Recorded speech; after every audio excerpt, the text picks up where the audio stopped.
The First Amendment of the Constitution does not grant the right to speak. It operates as a strict negative constraint. It is a mechanism designed to prevent the government from forcing a standardized orthodoxy onto its citizens. This anti-orthodoxy principle was crystallized in 1919 by Supreme Court Justice Oliver Wendell Holmes in his dissent in Abrams v. United States. Holmes argued that the state is entirely incapable of dictating absolute truth. Instead, he proposed that the best test of truth is the power of a thought to get itself accepted in the competition of the market. 8 years later, in Whitney v. California, Justice Louis Brandeis expanded on this concept, writing that an uninhibited marketplace of thought and speech is indispensable to the discovery and spread of political truth. But an uninhibited marketplace creates friction. The persistent legal question is how a nation balances the absolute freedom of individual expression against the practical necessity of the state's own survival and public order. To resolve this, the Supreme Court eventually abandoned the practice of evaluating the validity of the speech itself. Instead, the judiciary shifted to rigorously protecting the procedural mechanics of the marketplace. This procedural approach took decades to develop. During World War I, the mass communication of political dissent directly collided with wartime national security. In the 1919 case, Schenck v. United States, the court attempted to draw a boundary using the clear and present danger test. This standard asked a question of proximity and degree, whether the words would bring about substantive evils Congress had a right to prevent. In practice, the early court deferred heavily to the government. Using a highly permissive standard, they routinely penalized figures like Eugene V. Debs for mere persuasion that might hinder the war effort. It took 50 years for the court to correct this deferential posture in the 1969 case, Brandenburg v. Ohio.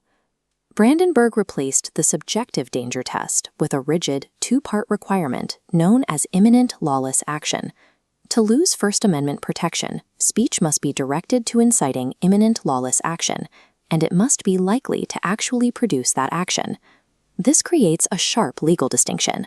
Abstractly advocating for the use of force remains protected. The state can only intervene at the exact moment speech transforms into an immediate trigger for violence.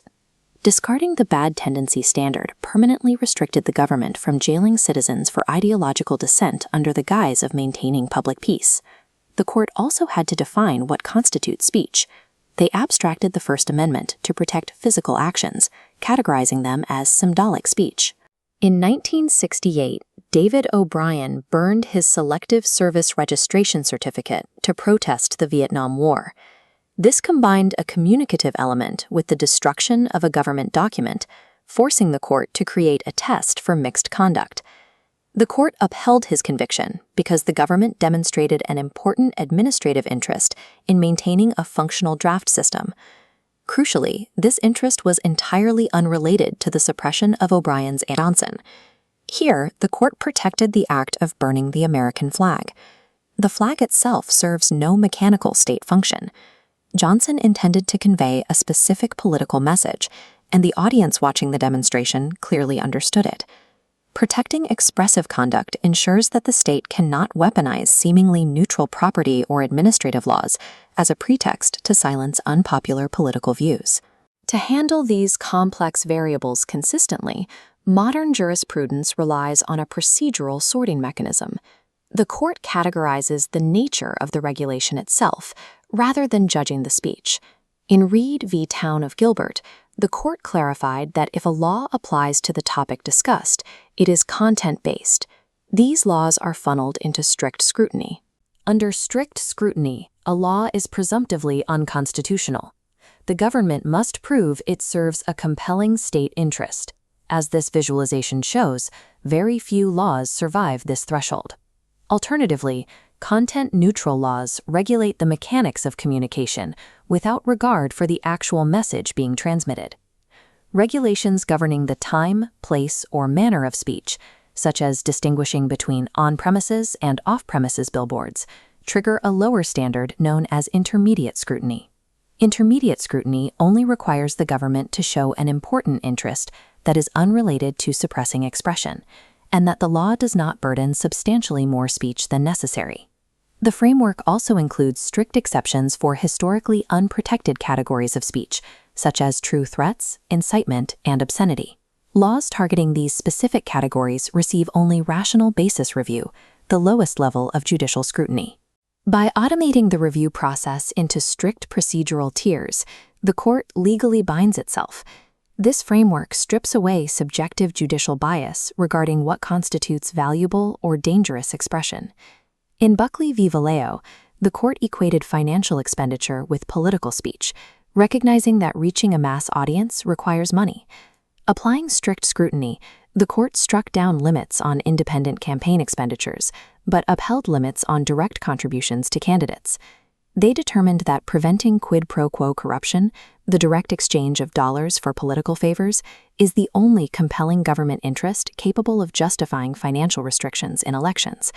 This exact strict scrutiny logic was later used to invalidate bans on corporate independent expenditures in Citizens United and to strike down aggregate contribution limits in McCutcheon. The framework proved equally rigid in the digital sphere. In the 1997 case, Reno v. ACLU, the court evaluated early attempts to regulate the Internet. Because the Communications Decency Act acted as a content-based blanket restriction on indecent material, the court applied strict scrutiny and struck it down, ensuring the web received full First Amendment protection. Today, that tension continues with digital age verification laws, analyzed in Free Speech Coalition v. Paxton. The legal friction stems from a jurisdictional overlap. Obscenity is constitutionally unprotected for minors, but sexually explicit material remains fully protected for adults. Because the state has a right to restrict minors, age verification requirements act as an incidental burden on adult speech. The court treats this under intermediate scrutiny, utilizing the exact same logic applied to David O'Brien's draft card.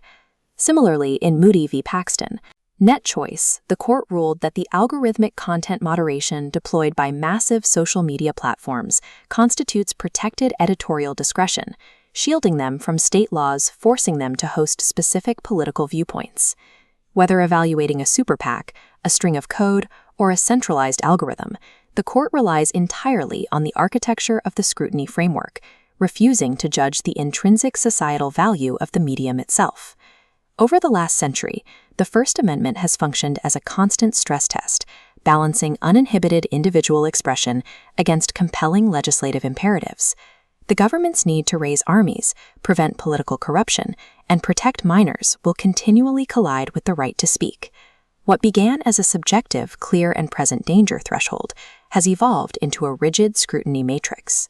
This permanent doctrinal shift removes the state from evaluating the value of an idea and instead strictly polices the methods used to suppress it. The true power of the First Amendment does not lie in protecting specific thoughts. Its power lies in forcing the government to constantly, rigorously justify its procedures, guaranteeing that the marketplace of ideas remains open for future generations.